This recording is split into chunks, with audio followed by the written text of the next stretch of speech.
तो dear friends, welcome to all of you in today exciting podcast. और आज हमारे साथ है चैट जीपीटी के साथ हम लोग मशीन लर्निंग, डीप लर्निंग या आर्टिफिशियल इंटेलिजेंस से संबंधित कुछ सवाल करेंगे और उन सवालों के जवाब देखेंगे कि किस हद तक हम लोगों को मिलते हैं और किस हद तक हम लोग नॉलेज उससे ले पाते हैं। तो Miss chat GPT, welcome to you in very exciting episode. So how are you today? How are you feeling after coming in our show? धन्यवाद दीपक जी, मैं बहुत उत्साहित हूँ और आज के शो में शामिल होकर अच्छा लग रहा है। चलिए सवालों के जवाब देते हैं। तो पहला सवाल है चैट जीपीटी जी की, machine learning, deep learning, artificial intelligence क्या होता है? इसको थोड़ा विस्तार में बताइएगा ताकि हमारे दर्शक इसको समझ सकें, जान सकें। जरूर। आर्टिफिशियल इंटेलिजेंस एआई एक फील्ड है जिसमें मशीनें इंसानों की तरह सोचने और समस्याओं को हल करने की क्षमता विकसित करती हैं। मशीन लर्निंग एमएल एआई का एक उपक्षेत्र है जिसमें मशीनें डेटा से पैटर्न सीखती हैं और उन पैटर्न्स के आधार पर फ्यूचर प्रिडिक्शंस करती हैं। डीप लर्निंग डीएल एमएल का एक एडवांस रूप है जिसमें न्यूरल नेटवर्क्स का इस्तेमाल होता है जो मानव मस्तिष्क की तरह काम करते हैं। तो मशीन लर्निंग में मशीनें सीखती कैसे हैं? मशीन लर्निंग में मशीनें डेटा का विश्लेषण करके पैटर्न सीखती है। उदाहरण के लिए, अगर हम किसी मशीन को बहुत सारे फलों की तस्वीरें दें और इन्हें नाम से लेबल करें, तो मशीन इन तस्वीरों से सीखेगी कि कौन सा फल कैसा दिखता है। फिर जब उसे एक नया फल दिखाया जाएगा, तो वो पहचान सकती है कि ये कौन सा फल है। मशीन लर्निंग की शुरुआत हुई कैसे थी? मशीन लर्निंग की शुरुआत 1950 के दशक में हुई थी। इसका पहला महत्वपूर्ण कदम एलन ट्यूरिंग का ट्यूरिंग टेस्ट था, जो यह जांचने के लिए था कि क्या मशीन इंसानों की तरह सोच सकती है। अच्छा, उसके बाद क्या क्या इसमें एडवांसमेंट हुआ?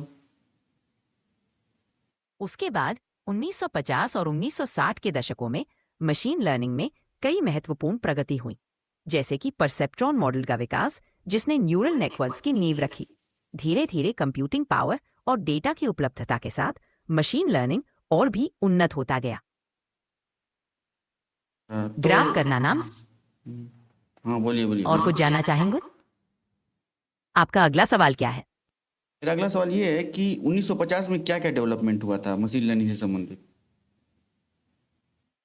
1950 के दशक में मशीन लर्निंग का विकास प्रारंभिक चरण में था। इस दौरान एलन ट्यूरिंग ने ट्यूरिंग टेस्ट का प्रस्ताव रखा, जो ये जांचने के लिए था कि क्या मशीन इंसानों की तरह सोच सकती है। यह मशीन लर्निंग के विकास में एक महत्वपूर्ण कदम था। तो उस समय एलन ट्यूरिंग ने कैसे इस बात को जाना कि मशीनें इंसान की तरह सोच सकती हैं, समझ सकती हैं, और कैसे उनके मन में ये एक सवाल आया कि डेटा का हम लोग यूज कर सकते हैं मशीनों को सिखाने के लिए? और क्या उस समय इतना इंफ्रास्ट्रक्चर था कि हम लोग मतलब ज़्यादा से ज़्यादा डेटा के साथ जब मशीनों को ट्रेन करें तो उसे सपोर्ट करें? एलन ट्यूरिंग ने ट्यूरिंग टेस्ट के कॉन्सेप्ट से यह समझाने की कोशिश की कि अगर कोई मशीन मानव की तरह बातचीत कर सकती है, तो वो सोचने में सक्षम हो सकती है। उस समय कंप्यूटिंग पावर और डेटा का अभाव था, लेकिन ट्यूरिंग ने यह विचार किया कि भविष्य में मशीनें इंसानों की तरह सोच सकती हैं। उनके समय में इतना इंफ्रास्ट्रक्चर नहीं था, लेकिन उन्होंने भविष्य के लिए यह नींव रखी कि डेटा और कंप्यूटिंग पावर के साथ मशीनें और भी ज्यादा सीखने और सोचने में सक्षम होंगी। तो इस समय कंप्यूटिंग पावर की क्या स्थिति है? आज के समय में कंप्यूटिंग पावर बहुत अधिक हो गई है।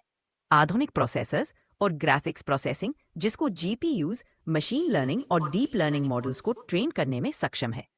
इसके अलावा क्लाउड कंप्यूटिंग सेवाएं भी बड़े पैमाने पर डेटा प्रोसेसिंग और मशीन लर्निंग के लिए उपलब्ध है।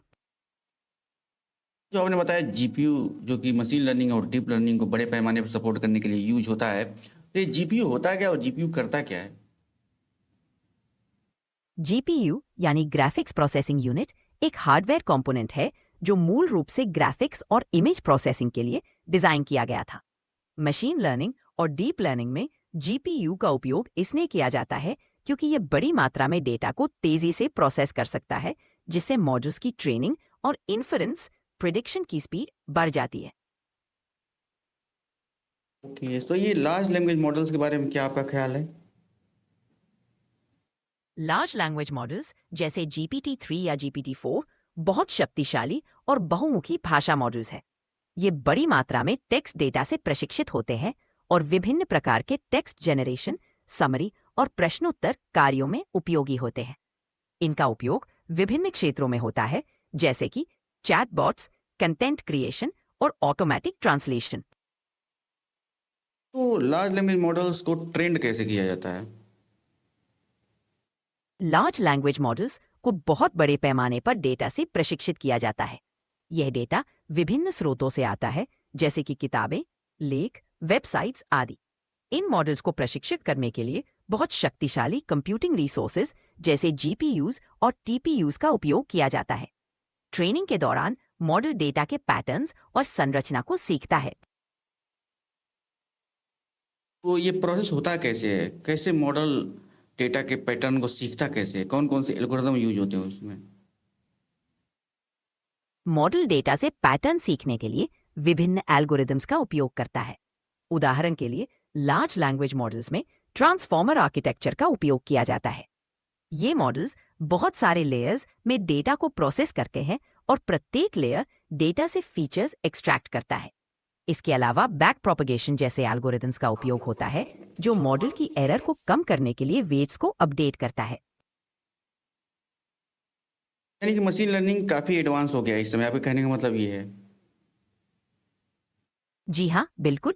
मशीन लर्निंग काफी उन्नत हो गया है और आज के समय में हमारे पास बहुत शक्तिशाली मॉडल्स और एल्गोरिदम्स हैं। ये मॉडल्स बड़ी मात्रा में डेटा को प्रोसेस करके जटिल समस्याओं को हल कर सकते हैं और नई संभावनाओं के द्वार खोल रहे हैं। अच्छा, लेकिन सुनने में भी आ रहा है कि आर्टिफिशियल इंटेलिजेंस की आने की वजह से बहुत सारे लोगों की जॉब्स खतरे में हैं, बहुत सारे ले-ऑफ्स हो रहे हैं। तो इसके विषय में आपका क्या कहना है? एआई और ऑटोमेशन ने कुछ नौकरियों पर प्रभाव डाला है, खासकर ऐसे कामों में जो रिपीटेटिव या मैनुअल है। लेकिन एआई नई नौकरियों और स्किल्स की भी मांग पैदा कर रहा है। इसलिए ये जरूरी है कि लोग नई स्किल्स सीखें और खुद को अपग्रेड करें, ताकि वो बदलते समय के साथ कदम से कदम मिला सके। ऐसी कौन-कौन सी एआई की स्किल्स हैं जिसे सीखने से लोग सर्वाइव कर पाएँगे और ज लोगों की नौकरी नहीं जाएगी?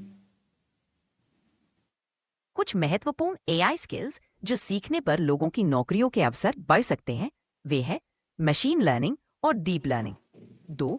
डेटा एनालिटिक्स और data science. 3. Natural language processing NLP. Computer vision. 5. Robotics और ऑटोमेशन। एआई एथिक्स और पॉलिसी।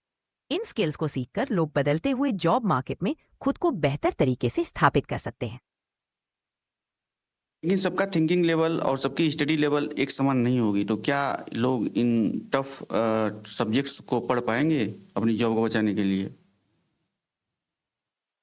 हर किसी का सीखने का स्तर अलग होता है, लेकिन सही मार्गदर्शन, प्रैक्टिस और संसाधनों के साथ कोई भी नई स्किल सीख सकता है।